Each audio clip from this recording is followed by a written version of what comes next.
여러분과 말씀 나누기 원합니다. 여러분, 우리는 다윗의 삶이 어떠했는지를 성경을 통해서 이제 우리가 좀 이렇게 더 많이 알아가고 있는 것 같습니다. 더군다나 아마 성경 통독을 이미 여러 번 하셨던 분들이라면 다윗의 인생에 대해서는 누구보다 정말 많이 알고 계실 거라 생각합니다. 다윗 하면 어떤 사람일까요? 이스라엘의 가장 위대했던 왕, 성군이라고 이야기할 만한 그런 사람입니다. 지금도 이스라엘에서 가장 위대한 왕을 뽑으라 하면 이스라엘 사람들은 다윗을 뽑고 있지요. 다윗은 그 누구보다 하나님을 더 의지했고 하나님을 신앙하며 살았던 신앙의 사람이었습니다. 여러분 아시다시피 다윗의 인생 가운데 가장 위대했던 일이 무엇이었을까요? 아마 골리앗 앞에 달려나갔던 그 일이 아닐까 생각합니다. 그가 골리앗 앞에 달려나갈 수 있던 이유, 당시에 모든 군대가 주눅들어 있었던 그 이스라엘 군대들이 있었음에도 불구하고 그런 상황 가운데서도 그가 달려나갈 수 있었던 이유는 그가 하나님에 대한 믿음 때문이죠. 정말 그 하나님에 대한 신앙을 가지고 만군의 여호와의 이름을 가지고 달려나갔던 사람이 바로 다윗이었음을 알고 있습니다. 뿐만 아니라 하나님의 사람입니다, 하나님께 기름 부음 받은 사람입니다 라는 이유로 자기를 죽이려고 했던 그 원수 사울 왕에 대해서도 언제나 하나님의 뜻을 따라 뭡니까? 그를 살려주었던 인물이 바로 다윗이라는 인물이었습니다. 그리고 이제 우리가 사무엘하를 통해서 계속 살펴보지만 그는 왕이 되어서도 뭡니까? 하나님께서 내게 은혜로 베풀어 주셔서 내가 지금 이 자리에 있습니다 하여서 뭐예요? 은혜를 나누는 인생 되어서 무비보셋이나 아니면 심지어는 이웃 나라였던 암몬의 나하스의 아들 한운에게도 그 은혜를 베풀려고 했던 삶이 바로 다윗이 살아냈던 삶이었다라는 것을 알 수 있습니다. 그리고 이스라엘은 뭘로 다스렸습니까? 공의로 다스렸노라 라고 이야기를 하고 있는, 그야말로 정말 신앙에 있어서는 흠이 잡을 데가 없는 그런 인물이었습니다. 뿐만 아니라 우리가 잘 알고 있지만 시편을 보시면 시편의 많은 시편이 누가 만들었어요? 다 그것을 다윗이 썼습니다. 여러분 이 시편도 우리가 하나님의 말씀으로 듣고 있잖아요.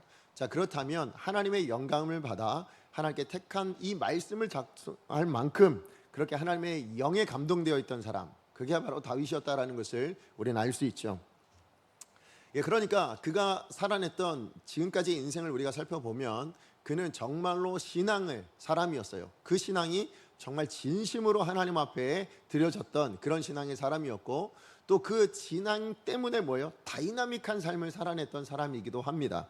하지만 오늘 본문에 보니까 그랬던 다윗 인생 안에 치명적인, 그죠? 죄악을 저지르고 있는 정말 충격적인 장면을 우리가 목격하고 있습니다. 어느 정도로 좀 이렇게 충격적인 죄악이었는가? 우리 27절 말씀 같이 한번 읽어볼까요? 27절입니다. 시작. 그 장례를 마침에 다윗이 사람을 보내 그를 왕궁으로 데려오니 그가 그의 아내가 되어 그에게 아들을 낳으니라. 다윗이 행한 그 일이 여호와 보시기에 악하였더라. 아멘. 자, 이것은 우리 11장의 마지막 절 말씀이잖아요. 자, 그러니까 11장에 있는 모든 내용을 지금 보니까 뭐예요? 여호와 보시기에 악하였다라고 이야기합니다. 자, 여기 나오는 이 악하였다라는 이 말이요, 그냥 우리가 생각하기엔 그냥 악했나 보다 이 정도로만 들으시겠지만 여러분 이 말이 히브리어 뭐냐면 야라흐라는 단어입니다. 자, 그런데 이 야라흐라는 단어가 어떤 의미를 가지고 있냐면 다만 악하다는 의미가 아닙니다. 이 말에 담겨져 있는 여러 가지 의미가 있는데 그걸 나열해 보시면 어떤 뜻이냐? 불쾌하다, 역겹다, 심지어는 싫다, 이런 의미가 담겨져 있습니다. 자, 그러니까 지금 다윗이 11장을 통해서 행했던 이 모든 일이 여호와 보시기엔 어때요? 참을 수 없을 만큼 역겹고 불쾌하고 정말 싫었던 일이다라는 것을 지금 표현해 주고 있다라는 것이죠. 자, 그렇다면 오늘 본문에 다윗이 행한 11장에서 다윗이 행한 일이 뭐냐? 자, 우리 그것을 1절부터 우리가 한번 살펴볼까요? 1절부터 우리가 보겠습니다. 1절입니다. 시작. 그 해가 돌아와 왕들이 출전할 때가 되매 다윗이 요압과 그에게 있는 그의 부하들과 온 이스라엘 군대를 보내니 그들이 암몬 자손을 멸하고 라빠를 에워쌌고 다윗은 예루살렘에 그대로 있었더라. 우리 지난주에 살펴봤듯이 다윗과 또 이 암몬과 아람의 연합 군대의 싸움이 있었습니다. 이 전쟁에서 누가 이기죠? 다윗의 이스라엘 군대가 이깁니다. 요압과 그의 군대가 이 모든 것을 다 물리쳤었습니다. 자, 그런데 그렇게 패배하고 도망을 갔는데 이 아람 사람들이 거기에 만족하지 않고 이 진 것에 대해서 안갚음을 하려고 사람들을 또 모으기 시작했습니다. 자, 그래서 우리가 지난주 살펴보진 않았지만 10장의 후반부에 보면 이 아람 사람들이 다시 사람들을 모아서 전쟁을 준비한다는 이야기를 듣고 이번엔 다윗이 직접 나서서 그 아람의 모든 군대를 물리치게 됩니다. 그 이야기로 10장이 끝나거든요. 자, 그리고 나서 이제 오늘 본문에 나오는 11장이 시작하는데, 그러면서 뭐냐면 왕들이 출전할 때가 되었노라라고 이야기합니다. 다시 이야기하면, 자, 암몬과 아람의 연합군대였는데 아람을 지금 쳐서 다 멸했어요. 자, 그다음에 이제 남아 있는 군대가 어디 있습니까? 이 암몬과의 전투가 아직 남아 있잖아요. 자, 그러니까 이 전쟁이 다시 시작된 때가 되었다라고 이야기합니다. 그리고 그 당시에는 모든 전쟁이 그랬지만 대부분 전쟁에는 왕이 앞서 나갔습니다. 왕이 선봉장이 되어서 그 자리에 나아가서 달려 나아가서 그 전쟁을 감당하고 진두지휘를 했었어요. 자, 그런데 오늘 본문에 보니까 그 전쟁의 선봉에 서야 될 왕이었던 다윗이 지금 그 전쟁터에 함께 나아가지 않고 어디에 그대로 머물러 있었다고요? 예루살렘 성에 그대로 머물러 있었노라 라고 이야기를 하고 있습니다. 왜 다윗이 전쟁터에 나가지 않고 예루살렘 성에 머물러 있었을까요? 그 이유에 대해서는 성경 어디도 나오지 않습니다. 다만 우리가 유추해 볼 수 있는 것은 뭐냐면 그만큼 이스라엘이라는 군대가 강대했구나라는 것은 알 수 있어요. 그죠? 이제 왕이 나가지 않아도 이길 수 있겠다라는 생각이 들었던 것 같아요. 근데 이 생각에 근거가 있는 것이, 여러분 우리가 지난주에 살펴봤던 게 뭡니까? 암몬과 아람의 연합 군대가 이스라엘과 전쟁했는데 졌어요, 이겼어요? 졌잖아요. 자, 그러니까 이스라엘 백성들 입장에서 뭐냐면 아람과 연합군의 전쟁에서 이스라엘이 이길 정도의 군대의 능력이라면 지금 아람은 또 어떻게 됐어요? 패배에 당했어요. 그래서 완전히 이제는 전쟁할 수 없는 상태가 되어버렸습니다. 자, 그렇다면 암몬만 남아서 이 암몬과 전쟁하는 것이라면 이길 수 있을까요, 없을까요? 당연히 이길 수 있을 거라 생각을 했던 것 같습니다. 자, 그러다 보니까 이 다윗도 이 정도면 요압 장관과 이스라엘 군대만 내보내도 충분히 이길 수 있겠다라는 그런 마음이 들었던 것 같아요. 예, 이것이 뭐 아니란 마음이 되었던 어떤 마음이 됐든 어쨌든 다윗이 그 전쟁터에 나가지 않았습니다. 자, 그런데 이 모습 안에서 뭐냐면 이것이 다윗의 인생에 함정이 되어 그의 인생 가운데 치명적인 문제를 낳게 됩니다. 어떻게 되냐? 분명히 그 암몬과의 전투에서는 뭐예요? 다윗이 이끌었던 이스라엘 그 군대가 승리하는 것은 맞습니다. 그런데요, 이 눈에 보이는 전쟁에서 승리했는지는 몰라도 사실은 눈에 보이지 않는 전쟁, 뭐예요? 자기 자신과의 전쟁에서 완전히 패배하고 마는 일이 일어나게 되었다라는 것이죠. 자, 이 요압 장군과 이스라엘 군대가 암몬과의 전쟁 중에 있었습니다. 자, 그랬는데 이 다윗은 왕궁에 머물면서 뭐 했을까요? 그 전쟁 가운데 있는 그들을 생각하며 그들을 위해서 기도하거나 그들을 위해서 뭔가 작전을 준비하거나 그러지 않았어요. 뭐 했다고요? 오늘 본문에 보니까 잠을 자고 있었다고 이야기합니다. 그것도 오후까지, 늦게까지 잠을 잤어요. 그리고는 저녁쯤 일어나서 자기가 살고 있던 그 백향목으로 지어진 왕궁 위에 그 옥상 위를 거닐면서, 여러분 저녁쯤 됐으니까 해가 지는 석양이 있었을 거 아니에요, 그죠? 그 석양 지고 있는 예루살렘 시내를 바라보며 돌아다니고 있었다, 거닐고 있었다, 그렇게 지금 이야기를 하고 있습니다. 자, 그렇게 거닐고 있는 그때 한 사람을 발견하게 됩니다. 그 사람 뭐 하고 있었을까요? 목욕을 하고 있는 남자? 아니요, 여자를 발견하게 됩니다. 자, 이때 이 다윗이 어떻게 하냐면 저 여자가 누구인가를 자기 부하를 통해서 이제 한번 알아보게 합니다. 자, 그랬더니 이 부하가 알아오는데 뭐라고 얘기합니까? 햇사람 우리아의 아내 바세바입니다 라고 이야기를 해줘요. 여러분, 우리아가 누구일까요? 이렇게 이야기하면 여러분, 우리아 바세바의 남편이죠, 뭐 이 정도만 알고 계시잖아요. 자, 우리 한번 살펴볼까요? 사무엘하 23장 39절입니다. 우리 같이 한번 읽어보겠습니다. 시작. 햇사람 우리아라 이상 총수가 37명이었더라. 여기 나오는 37명은 누구를 이야기하냐면, 여러분 사무엘하 23장은요 다윗이 그가 도망자 시절 때부터 함께했던 그의 용사들의 이름을 나열하고 있습니다. 자, 그 용사의 이름이 몇 명, 그 사람이 몇 명이었냐? 37명이었노라 이야기합니다. 그러니까 다시 얘기하면 다윗의 최측근의 사람들이 몇 명 정도 됐냐? 37명이 있었다. 자, 그런데 그 중에 한 사람이 누구였다고요? 우리아였다고 이야기합니다. 자, 그러니까 우리아는 다윗이 모르는 사람이 아니고 다윗이 아는 사람 중에서도 뭐예요? 자기가 함께했던, 생사고랑을 함께했던 용사 중에 한 명이었노라 라고 이야기합니다. 그의 아내 바세바임을 알게 되었다라는 것이죠. 자, 여러분 같으면 이 정도 되었으면 뭐예요? 여기서 그만둬야지 라고 생각해야 정상이잖아요, 그죠? 내가 지금 내 충신의 아내의 목욕하는 모습을 봤을 때 아이고 이거 큰일 났다, 이러면 안 되지 라는 이런 마음을 가졌어야 되는데 다윗이 여기서 멈추지 않습니다.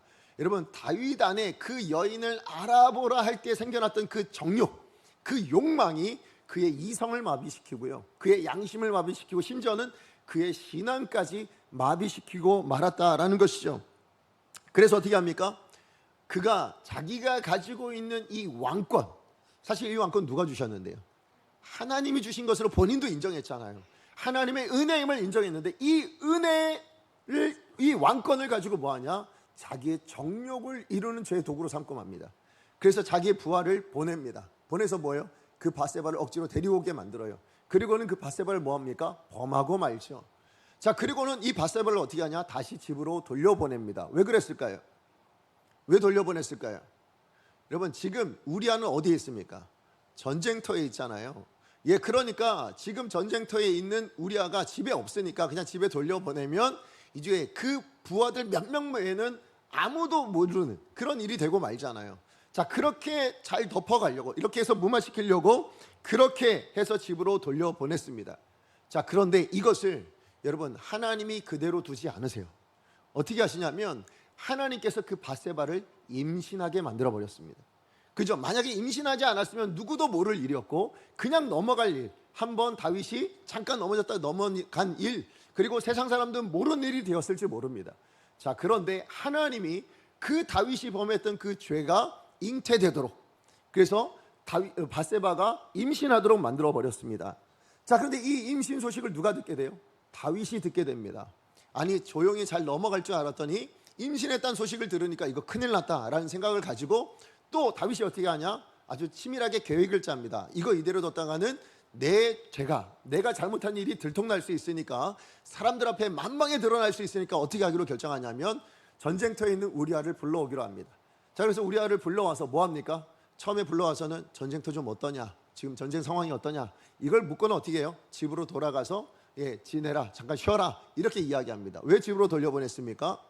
그가 집으로 돌아가면 오랜만에 만나서 밧세바가 뭐예요? 같이 동침하게 될 것이고, 그로 말미암아 이 임신 사실은 무마가 되지 않겠는가라는 그런 계략을 짜게 된 것이죠. 하지만 여러분 우리아가 누굽니까? 여러분 우리아는 아까 얘기했듯이 다윗의 충신이었습니다. 자, 그런데 사실은 여기 나오는 이 우리아는 햇사람이에요. 여러분 여기 나온 이 햇사람이라는 의미는 사실 이방인이라는 의미입니다. 여러분 가나안 7 족속 중에 하나가 바로 햇이라는 족속이었거든요. 자, 그런데 이 햇사람이라는 이 우리아가 지금 하나님에 대해서, 그리고 다윗을 따르면서 다윗이 믿었던 하나님을 받아들였던 것 같아요. 그 신앙을 갖게 되었고, 또 뿐만 아니라 다윗에 대해서는 뭡니까? 내 주라 여길 만큼 사실은 충신이었던, 다윗도 인정했던 충신이었습니다. 자, 그러다 보니까 그가 가지고 있는 이 신실함과 그가 가지고 있는 이 충성이 뭐예요? 내가 어찌 지금 내 형제들은, 지금 내 동료들은 전쟁터에 있는데 내가 집에 가서 잠을 잔단 말입니까? 저는 집에 갈 수가 없습니다 하고는 왕궁에서 잠을 잡니다. 여러분, 그러니까 지금 다윗이 자기의 이 잘못된 일을 무마시키기 위해서 했던 이 모든 일들 안에 이 우리아의 충심과 이 신실함이 오히려 걸림돌이 되고 지금 뭐예요? 장애물이 되고 있는 겁니다. 자, 그래서 이것을 이랬다면 그냥 냅두면 결국 다시 들통날 수밖에 없겠다라는 마음을 가지고 더 치밀하게 계획을 세워서 이제 뭐하냐? 그래, 알았어, 너 그러면 이제 가라, 전쟁터로 가라. 대신 내가 편지 하나를 줄 테니까 그걸 요압 장군에게 전해라 라고 이야기합니다. 그 편지의 내용이 뭐였을까요? 그게 바로 15절 말씀인데 우리 같이 한번 읽어보겠습니다. 시작. 너희가 우리를 너는 뒤로 물러가서 그럼 맞아 죽게 하라 하였더라. 여러분, 이게 다윗이 쓴 편지의 내용입니다. 전쟁터에서 죽임을 당하게 만들어라 라는 지금 살인을 청구하는 내용의 이 내용의 편지를, 지금 이 무서운 내용의 편지를 누구 손에요? 그것도 정작 죽임을 당해야 될 우리아의 손에 들려서 지금 보냈다라고 이야기합니다. 결국 우리아는 어떻게 됩니까? 전쟁터에 나가서 결국 죽임을 당하게 됩니다. 자, 그러자 이 우리아를 이제 어떻게 해요? 장례 지내잖아요. 장례 지내고, 그리고 그 장례가 마쳐지자 뭡니까? 밧세바를 왕궁으로 데려와서 자기의 아내를 삼았습니다. 여러분, 지금 이 우리아의 죽음으로 말미암아서 이제 이스라엘 백성들은 다윗의 범죄에 대해서는 알지 못합니다. 무슨 얘기냐면, 여러분 지금 이 범죄 때문에 일어난 이 모든 일들이 누구만 알고 있어요? 다윗과 몇몇 부하들만 알고 있습니다. 나머지 사람들이 볼 때는, 나머지 이스라엘 백성들이 볼 때는 뭐냐면, 자기의 충신 우리아가 뭐예요? 전쟁터에서 사망해서 그 전쟁터에 사망한 과부가 되어버린 그의 아내를 다윗이 품어준 거예요. 그죠? 그가 돌봐주는 사람이 되어진 겁니다. 자, 그러니까 여전히 이스라엘 백성들에게 뭐예요? 우리 왕은 대단한 왕인 거예요. 자기의 충신이었던 그 아내조차 돌아볼 수 있는 이런 위대한 왕, 그런 왕으로 비춰지고 있었다라는 것이죠. 분명히 우리가 볼 때는, 내막을 다 알고 있는 우리가 볼 때는 뭐예요? 이 파렴치한, 사람으로서는 도저히 할 수 없는 이 일을 감당했지만 뭐예요? 지금 이스라엘 백성들은 도무지 알지 못했다라는 것이죠. 그러니까 이스라엘 백성들에게는 여전히 위대한 왕이었고, 여전히 하나님의 은혜를 흘려보내는 그런 위대한 성군의 모습을 보여주고 있었습니다. 하지만 하나님의 눈엔 어땠다고요? 악했다고 이야기합니다. 어느 정도로요? 내가 너무 불쾌하다, 참을 수 없어 역겨워질 정도다 라고 여길 만큼의 하나님께서 악했다라고 분명하게 이야기하고 계신다라는 것이죠. 자, 그렇다면 여러분, 여기서 우리가 생각해 봐야 될 것, 여러분 11장에 나와 있는 이 모든 일련의 일들 안에서 하나님이 이토록 역겹게 여기고 불쾌하게 여겼던 잘못은 무엇이었을까요? 어떤 일을 두고 하나님이 이렇게 불쾌하게 여기셨을까요? 다윗이 밧세바를 범한 성범죄 때문에 하나님께서 불쾌하게 여겼을까요? 아니면 우리아를 그렇게 살인 청부해서 죽여버린 그 살인에 대하여 하나님이 그렇게 불쾌하게 여기셨을까요? 아니면 지금 자기가 잘못한 것을 무마하기 위하여 벌이는 이 모든 일들, 이것에 대해서 지금 불쾌하게 여기신 걸까요? 아니면 하나님이 너에게 은혜로 이 왕권을 줬는데 그 왕권을 가지고 네가 범죄하고 네가 욕망을 채우는 데 사용해? 여기에 대해서 불쾌하게 여기셨을까요? 하나님께서 다윗이 행한 어떤 일을 가지고 그토록 불쾌하게 여기시고 그토록 역겹게 여기셨을까? 여러분, 우리가 한번 생각해 볼 필요가 있지 않겠습니까? 자, 여기에 대한 힌트가 창세기 6장 5절에서 7절에 나옵니다. 우리 같이 한번 읽어보겠습니다. 시작. 여호와께서 사람의 죄악이 세상에 가득함과 그의 마음으로 생각하는 모든 계획이 항상 악할 뿐을 보시고 땅 위에 사람 지으셨음을 한탄하사 마음에 근심하시고 이르시되 내가 창조한 사람을 내가 지면에서 쓸어버리되 사람으로부터 가축과 기는 것과 공중의 새까지 그리하리니 이는 내가 그것들을 지었음을 한탄함이니라 하시니라. 아멘. 지금 하나님이 한탄하셨다고 이야기합니다.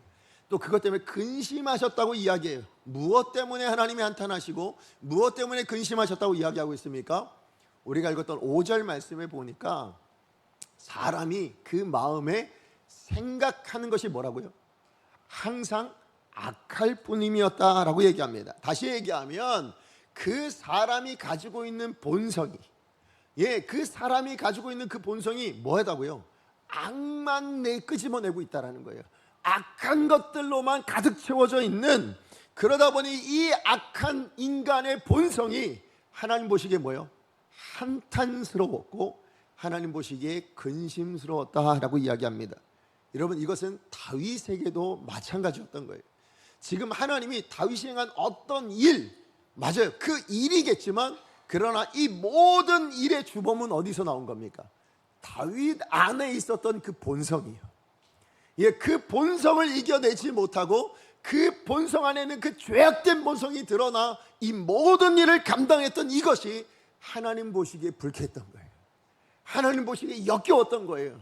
무슨 얘기냐? 그가 행했던 어떤 범죄 하나 때문이 아니라 지금 다윗 안에 여전히 내재하고 있는 그 악한 본성이 하나님 보시기에 역겨울 만큼, 너무너무 불쾌할 만큼 싫으셨노라, 악했노라, 그렇게 지금 이야기하고 있다라는 것이죠. 이게 맞아요.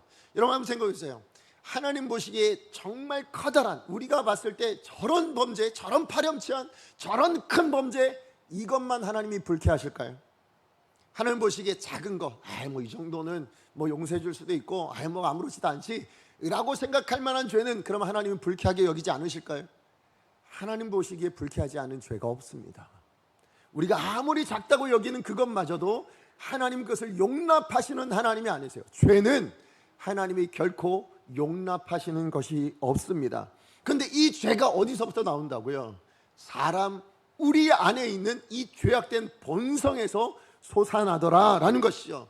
여러분, 오늘 다윗이 행하는 범죄도 여러분 처음부터 살인하는 것부터 시작했습니까? 아닙니다. 다윗이 성범죄를 저지른 그것에서부터 시작된 겁니까? 그것도 아니에요. 다윗의 시작은 어디서 있었습니까? 자기가 하나님이 보내신 그 사명의 자리가 아니라 어디에 머물렀을 때, 예루살렘 왕궁에 머물렀을 때부터 시작된 거 아닙니까? 그곳에서 남들 싸우고 있는데 낮잠을 자고 있는 그 자리에서부터 시작되게 되었고요.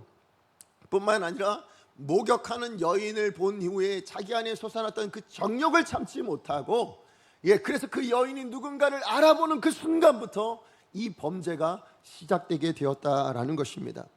그러고 보면 여러분, 다윗은 범죄를 그만둘 만한 여러 가지 순간들이 있었어요. 여러분, 아까 말씀드렸지만 여러분 다윗이 사람을 보내잖아요. 보냈더니 이 병사가 와서 뭐라고 얘기합니까? 부하가 와서 그는 우리아의 아내 밧세바가 아닙니까? 라고 이야기합니다. 여기서 질문을 던져요. 우리아의 아내 밧세바입니다. 이렇게 말하지 않았어요. 우리아의 아내 밧세바 아닙니까? 이건 무슨 얘기예요? 지금 당신이 알아보라는 그 사람은 당신의 충신 아닙니까? 충신의 아내이지 않습니까? 지금 당신이 어떤 마음을 가졌든지 그건 내려놔야 되지 않겠습니까? 라는 반문이었을 거라 생각합니다.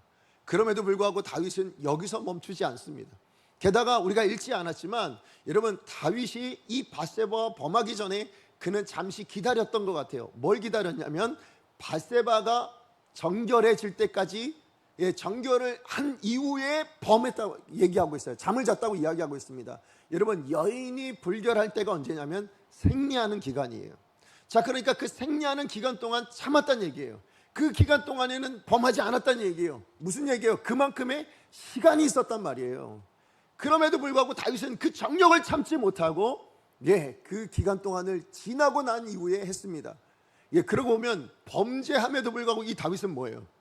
하나님의 율법은 본인은 지키고 있었던 거예요.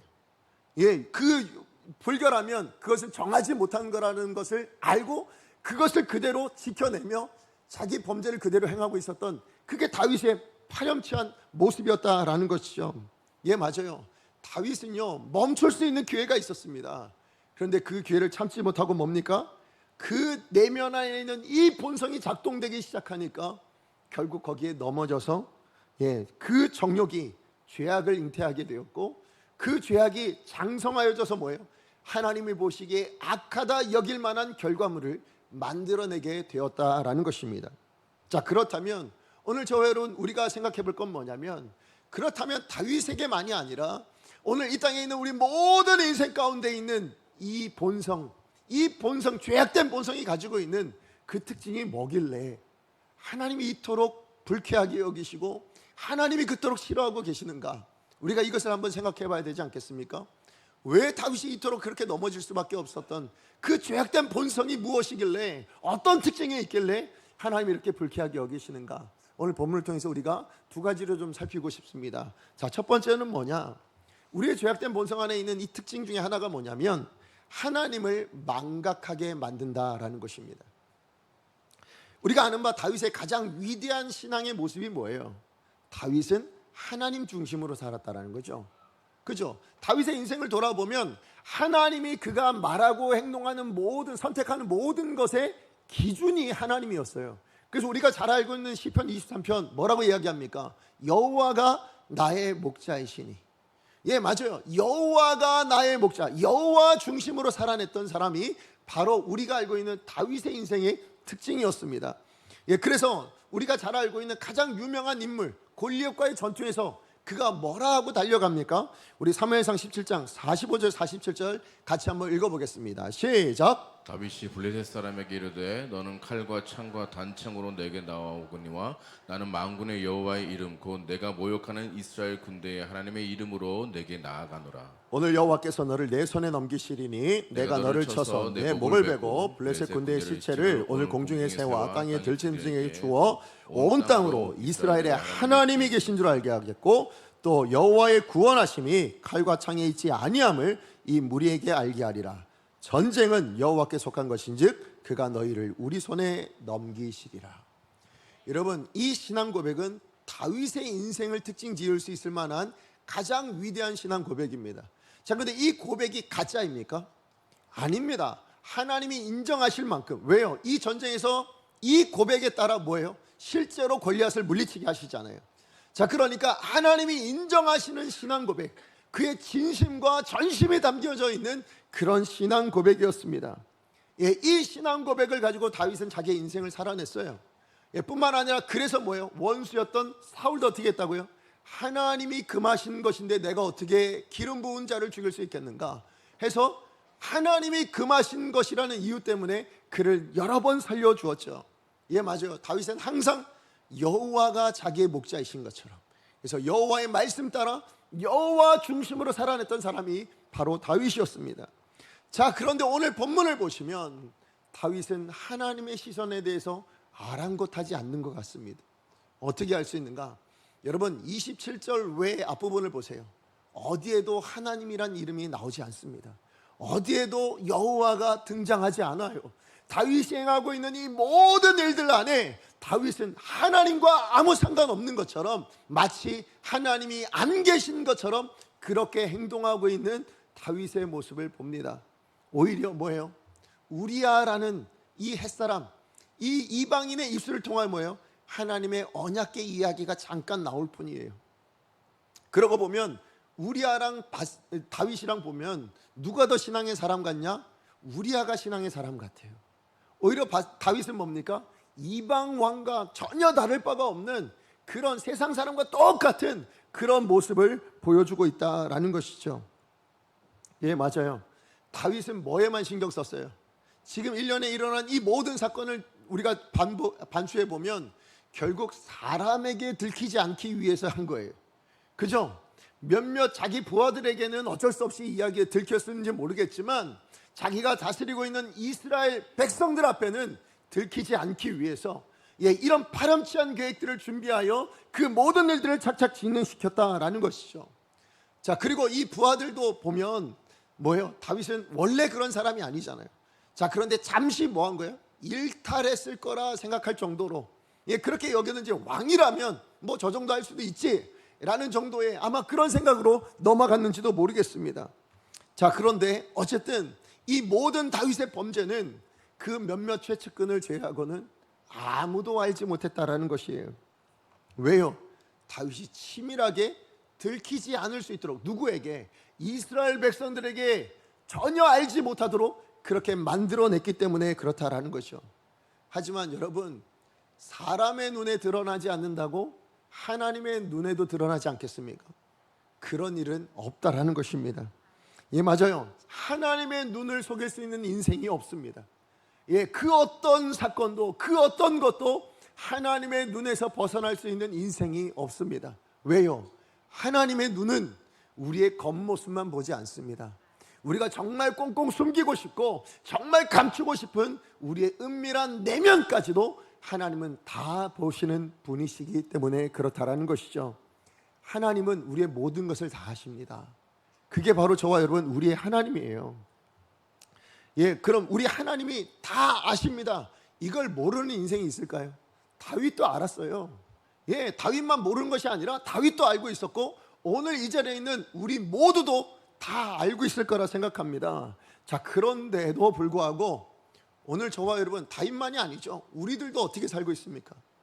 마치 사람만 속이면, 사람에게 들키지만 않으면, 그러면 마치 하나님도 속일 수 있는 것처럼, 아니, 하나님은 아랑곳하지 않고 우리의 은밀한 범죄를 저지를 때가 얼마나 많습니까? 그죠? 내가 표현하지 않지만, 예, 내가 드러내지 않았지만, 내가 밝혀지지 않았지만 여전히 우리 안에, 저와 여러분, 우리 모두는 하나님 앞에서 범죄한 일들이 굉장히 많습니다.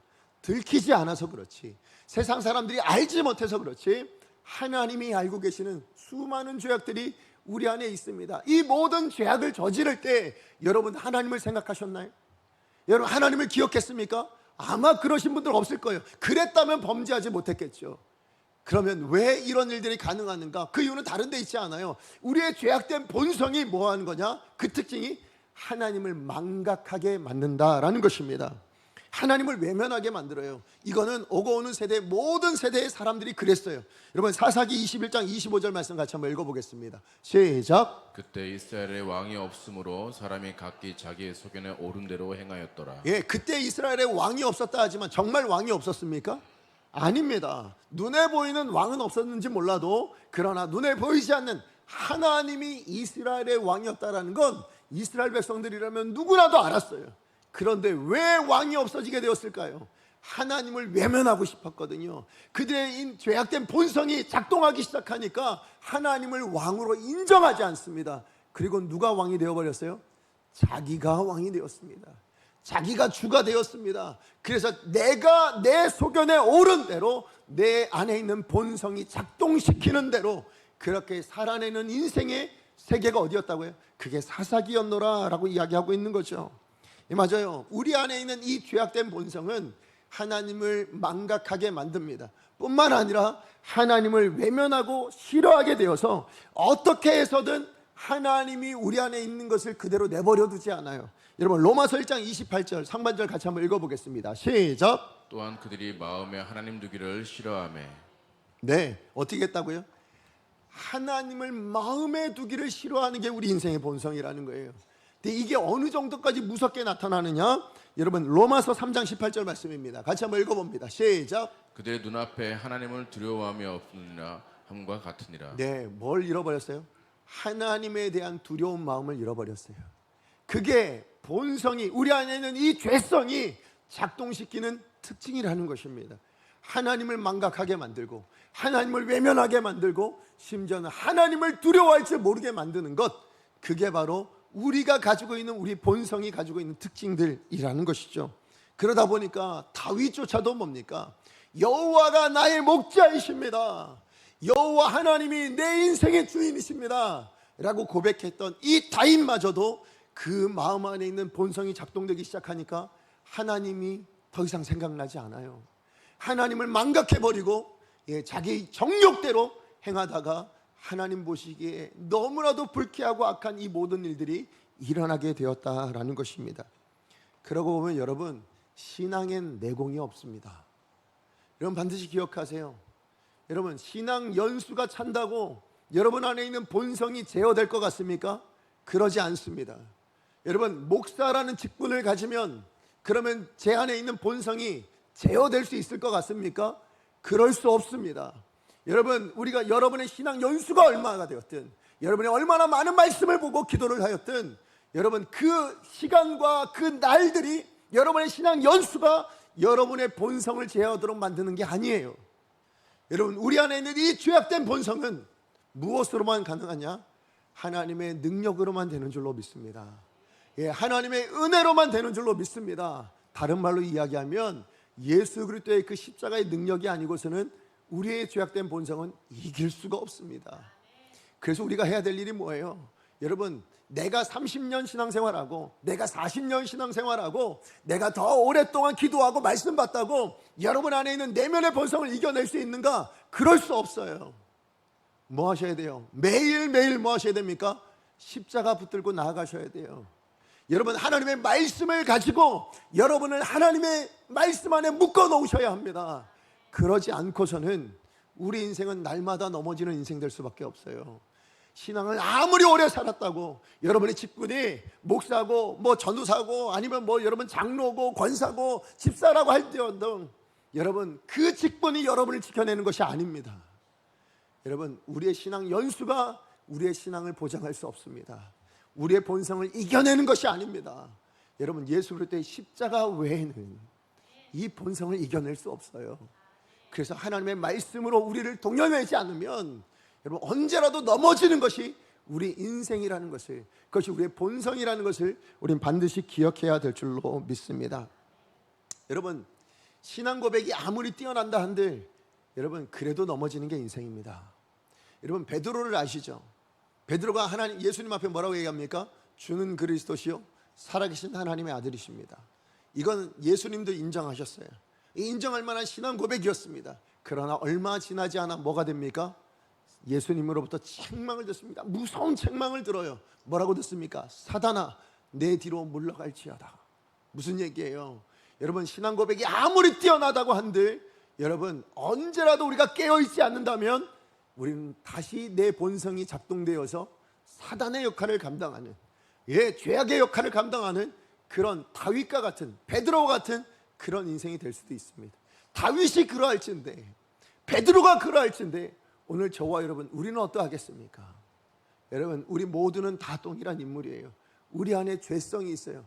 이 죄성을 날마다 우리가 말씀 앞에, 정말 하나님 앞에, 그 십자가 앞에 묶어놓지 않는다면 우리는 언제라도 다시 넘어질 수 있는 인생임을 반드시 기억해야 될 줄로 믿습니다. 여러분, 선줄로 생각한 자는 뭐 하라고요? 넘어질까 두려워할 수 있는 마음을 가지고 언제나 하나님 말씀 앞에 겸손하게, 그러나 정말 두려운 마음을 가지고 하나님의 말씀 앞에 여러분 자신을 보셔야 돼요. 그 말씀으로 여러분을 묶어 놓으실 때, 그때 우리는 든든히 서 있을 수 있는 그런 인생 될 줄로 믿습니다. 사단이 얼마나 교묘합니까? 작은 틈만 있어도 뭐예요? 죄악을 잉태시키는 그런 인생 됩니다. 오늘 저와 여러분, 우리 모두는 우리 안에 있는 이 본성이 하나님을 망각해 만들어 버린다는 것을 기억하고, 여러분, 이것에 지지 않을 수 있도록 뭐 하셔야 돼요? 여러분, 지금까지 신앙생활 잘해 오셨어요. 정말 열심히 살아내신 거 하나님도 인정하실 겁니다. 그러나 그것이 여러분의 본성을 제어할 수는 없습니다.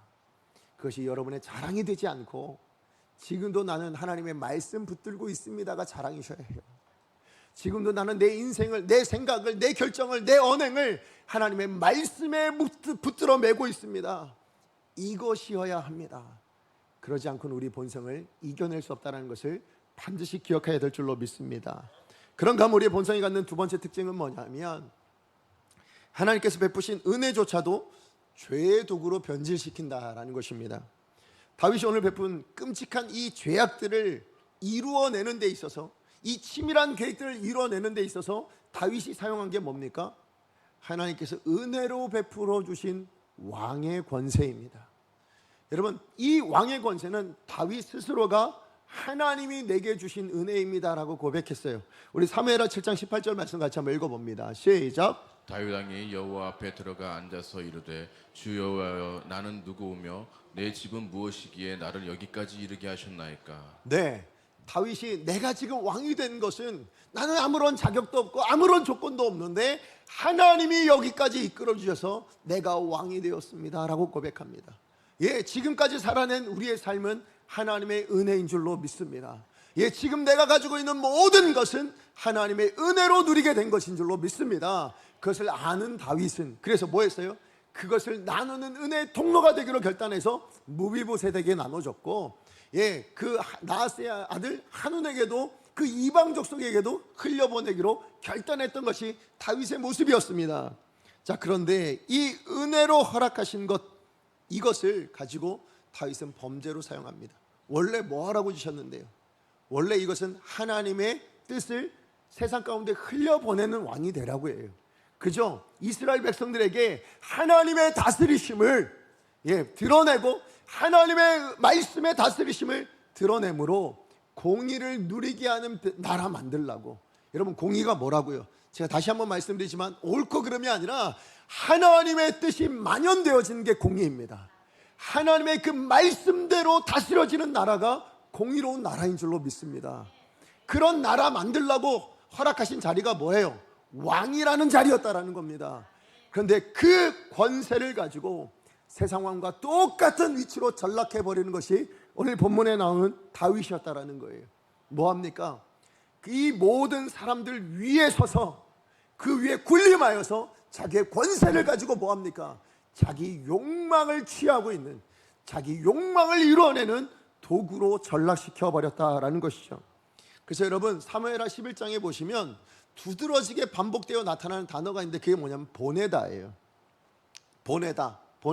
자기 부하를 보내서, 그래서 바세바가 누구인지를 알아보게 하고요, 다시 보내서 뭐합니까? 바세바를 데려오게 하고요, 그리고 다시 보내고 또 다시 보내서 우리아를 데려오게 하고 다시 보내서, 이거 다 뭡니까?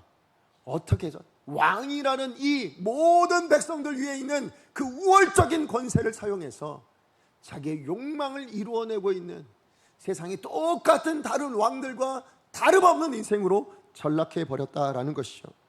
결국 왕이라는 이 권세는, 다윗이 누리고 있는 이것은 하나님의 은혜였지만 그 은혜를 자기 욕망의 도구로, 다시 얘기해서 죄의 도구로 전락시켜 버린 것이, 이것이 우리 안에 있는 본성이 가지고 있는 특징이라는 것이죠. 맞아요. 이 우리 안에 있는 본성이 얼마나 악한지, 하나님의 은혜로 주신 것들을요, 우리는 다 그거 가지고 뭐하냐? 죄를 만들어내고 있습니다. 여러분, 오늘날 우리가 죄악된 문화다라고 얘기하는 세상의 문화들 있잖아요. 이게 어디서 만들어졌을 것 같으세요? 하나님이 은혜로 베풀어 주신 우리 안에 있는 지정이 가지고 만들어내는 거 아닙니까? 그죠? 우리가 가지고 있는 지식이든, 우리가 가지고 있는 감정이든, 우리가 가지고 있는 어떤 노력이든, 이 모든 것이 하나님의 은혜인데, 그 은혜로 받은 것을 가지고 세상 사람들이 뭐예요? 이 악한 문화들을 만들어내고 있다라는 것입니다. 여러분, 하나님께서 은혜로 주신 건요, 결코 선하거나 악하거나가 아니에요. 중립적인 겁니다. 그렇잖아요. 여러분, 지식이 선하다 악하다? 선하지도 않고 악하지도 않아요. 그러면 어디서 판별됩니까? 그것을 사용하는 사람이 선하게 쓰냐 악하게 쓰냐에 따라 달라집니다. 여기 어디 칼이 있다고 하나 생각해 봅시다. 이 칼이 의사의 손에 들려지면 어떻게 될까요? 그럼 그것은 사람을 살리는 데 쓰이는 칼이 되겠죠. 그러나 여러분, 그것이 강도의 손에 들려졌다면 뭐예요? 그것은 사람을 죽이는 일에 쓰여집니다. 칼은 중립적인 거예요. 근데 그것을 어떻게 쓰느냐에 따라 그것이 선하고 악하게 변해되어집니다. 그렇다면 오늘날 우리가 하나님께서 은혜로 주신 것들이요, 그것은 하나님께서 은혜로 주신 것들인데, 이것을 이 죄악된 본성을 가진 인생이 쓰다 보니까 뭐예요? 다 악한 죄의 도구로 전락시켜 버렸다라는 것이죠. 그러다 보니까 여러분, 우리가 가지고 있는 지식이요, 하나님 은혜로 주신 거잖아요. 여러분, 우리가 가지고 있는 부요, 하나님의 은혜로 주신 거잖아요. 하나님, 우리가 가지고 있는 어떤 자리요, 어떤 지위요, 다 하나님이 주신 거 아닙니까? 그런데 우리는 이거 가지고 뭐 하기를 원하냐? 다른 사람 위에 군림하기를 원해요. 왜 그랬을까요? 그것은 처음 사람이 그렇게 범했어요. 죄의 특징이 그래요. 처음 사람이 가진 죄의 특징이 뭡니까? 내가 하나님 자리에 서서, 그죠? 내 뜻대로, 내 마음대로 좌지우지하고 싶어하는 마음이에요. 심지어 그것을 누구를 향해서도, 다른 사람을 향해서도예요.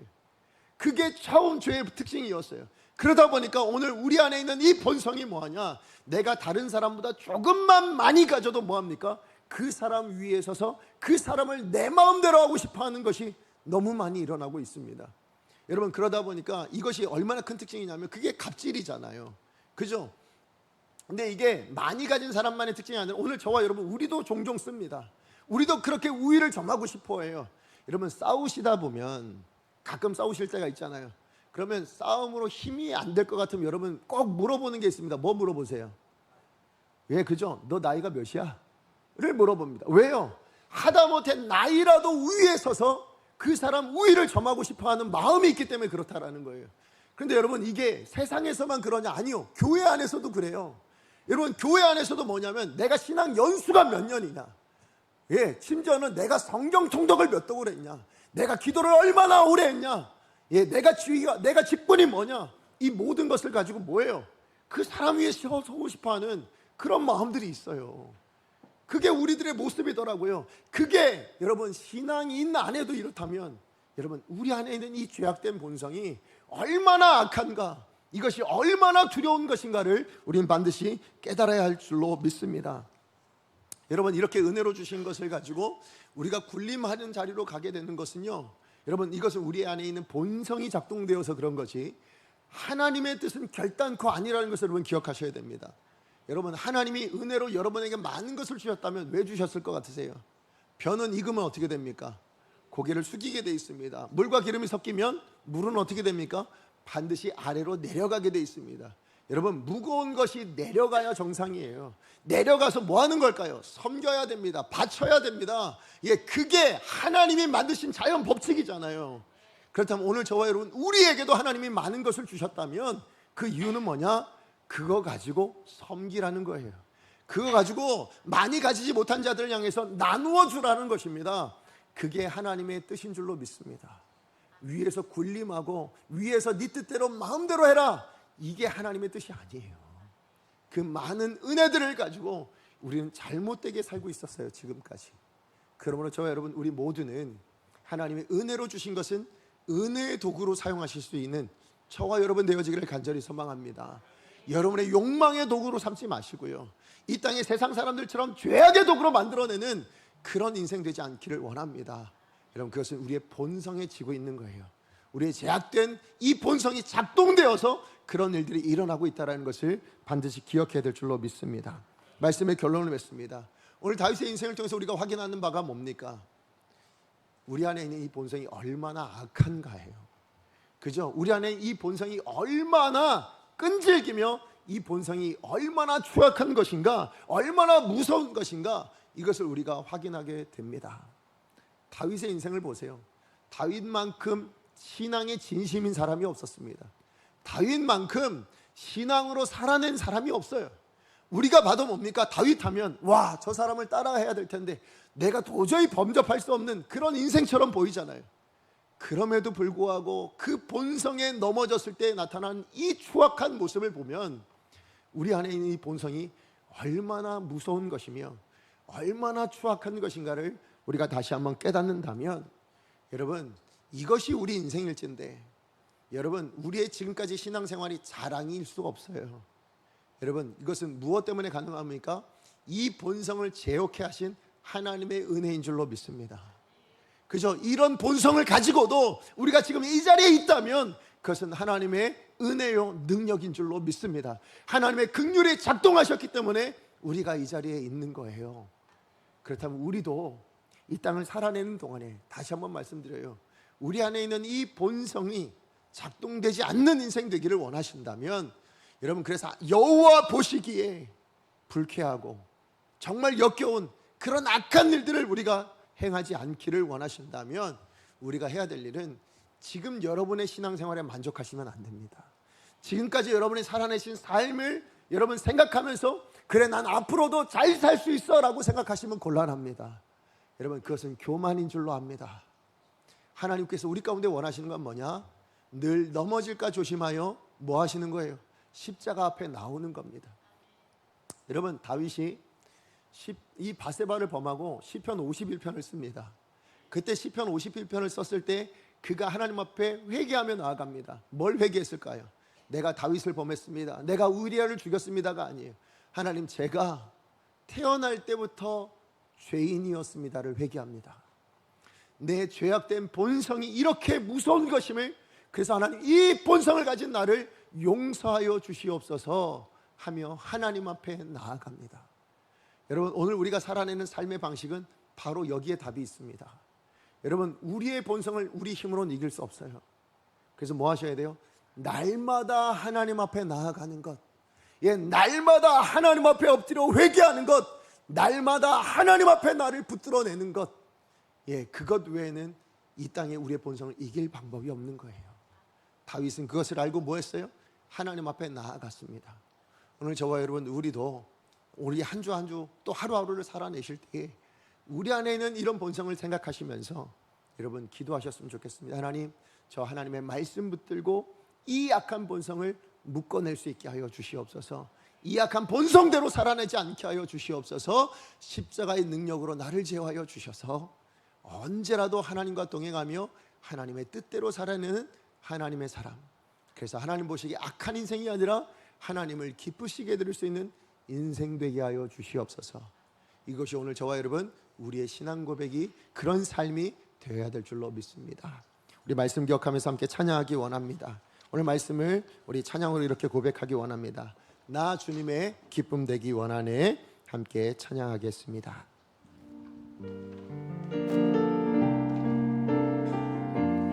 나 주님의 기쁨 우리의 결단이기를 원합니다. 우리의 신앙 고백이기를 원합니다. 내 마음을 새롭게 하소서. 새 부대가 되게 하여 주사. 주님의 빛 쓰게 하소서. 내가 원하는 하나님, 이것이 내 욕망이지 않기를 원합니다. 오직 주님의 기쁨 되게 하여 주시옵소서. 기쁨이 되는 것, 내가 원하는 한 가지, 주님에게 기쁨이 되는 것. 겸손히 내 마음 드립니다. 우리의 죄악된 마음까지도, 이 모든 것, 우리의 본성까지도 하나님 앞에 드립시다. 그리할 때 하나님이 우리의 마음을 깨끗게 하여 주실 것입니다. 나의 마음 깨끗게 씻어 주사, 주의 길로 행하게 하소서. 내가 하나님, 그렇습니다. 우리가 이 시간 결단합니다. 하나님, 정말 주님의 기쁨 되는 인생 되게 하여 주시옵소서. 하나님, 나를 만족시키고 내 욕망을 채우는 인생 되지 않게 하여 주시옵소서. 하나님, 그것을 위해서 언제라도 하나님 말씀에 붙들려 있을 수 있는 내가 될 수 있도록 주여 도와주시옵소서. 되는 것. 우리 시간에 말씀 기억하며 함께 기도하기를 원합니다. 여러분, 지금까지 신앙생활 하나님이 기뻐하실 만큼 잘 살아내신 줄로 믿습니다. 지금까지 여러분의 신앙 고백 전심인 줄 알고 하나님이 기뻐 받으신 줄로 믿습니다. 그러나 그것이 지금 또 주어진 우리의 삶 안에 내 본성을 막아낼 수 있는 근거가 될 수는 없습니다. 여러분, 우리의 본성을 이길 수 있는 것은 내 안에 하나님을 망각하지 않고 내게 허락하신 은혜를 죄의 도구로 삼지 않을 수 있는 분명한 능력은 오직 예수 그리스도의 십자가의 능력밖에 없는 줄로 압니다.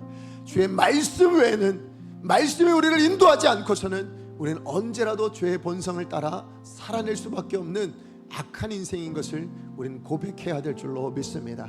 우리가 그것을 인정한다면 우리 하나님 앞에 결단하길 원합니다. 하나님, 저 주님을 붙들고 주님만 의지하여 하나님 내 인생을 하나님의 말씀으로 하나님께 붙들어 메워서 하나님 그렇게 죄의 본성대로 넘어가지 않는 인생 되기를 원합니다. 이것을 결단하여 내가 하나님 앞에 기도할 때에 내 안에 계신 성령님이 역사하여 주셔서 반드시 그런 인생을 살게 하여 주셔 하나님 보시기에 악한 인생이 아니라 하나님을 기쁘시게 해드릴 수 있는 복된 인생 되게 하여 주시옵소서. 주여 은혜를 주옵소서. 우리 한번 하나님 앞에 기도합니다. 주여 은혜를 주옵소서. 하나님 하시는 주 앞에 기도하며 나아갑니다.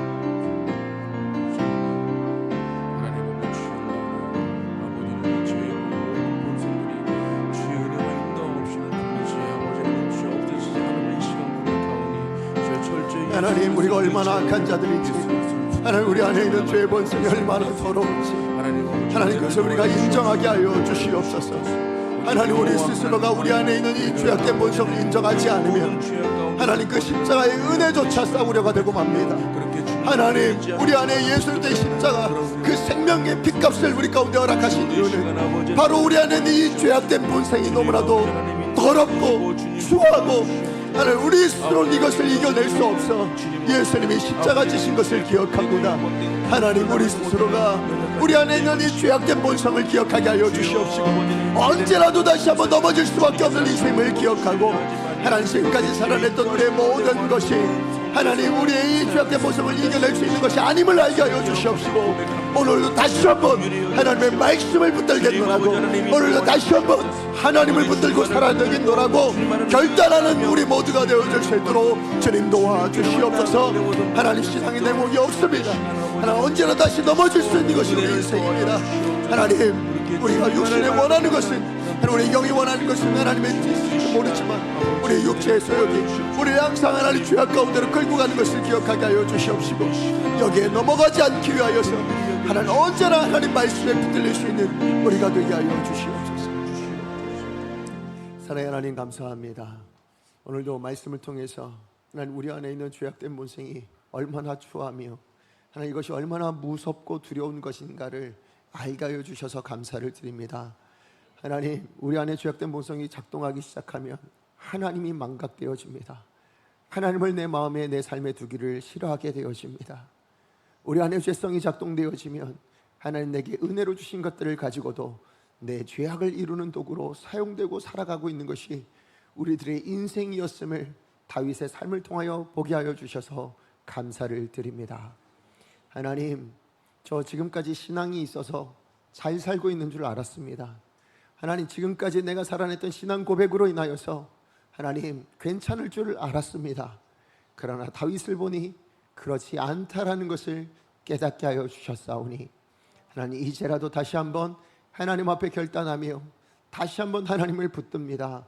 하나님, 이 연약하고 부족한 인생, 죄의 바람이 불면 언제라도 휩쓸릴 수밖에 없는 나의 죄악된 본성을 주님께서 기억하여 주시옵시고 나를 불쌍히 여겨 주시옵소서. 오늘 예배는 우리 강성의 모든 성도님들 한 분 한 분을 긍휼히 여겨 주시옵소서. 하나님의 이 말씀의 띠가, 이 진리의 띠가 하나님과 묶여져 있는 끈이 되게 하여 주시옵시고 하나님, 그리하여 내게 주어진 삶의 자리에서도 그 하나님을 외면치 않고 떠나지 않고 오직 말씀을 붙들어 내므로 하나님 앞에 겸손히 나와 회개하며 하나님을 찾음으로 말미암아 죄의 본성을 살아내는 인생이 아니라 하나님 죄의 본성에 넘어지고 죄의 본성에 휩쓸리는 인생, 그리하여 여호와께 악한 인생이 되어지는 것이 아니라 하나님을 기쁘시게 하는 인생 되기 위하여 말씀대로 살아내고 말씀이 내 인생에서 떠나지 않게 하기를 결단합니다. 하나님 앞에 기도하며 살아가기를 결단합니다. 한시도 하나님을 잊지 않고 살아갈 수 있도록 애쓰고 노력하기를 다짐합니다. 우리 안에 계신 성령님 도와주셔서 하나님, 우리가 이 일들을 이루어낼 수 있도록 주님 역사하여 주시옵소서. 하나님의 기쁨이 되는 복된 인생 되도록 주님 우리 인생을 인도하여 주시옵소서. 예수님의 이름으로 기도합니다. 아멘.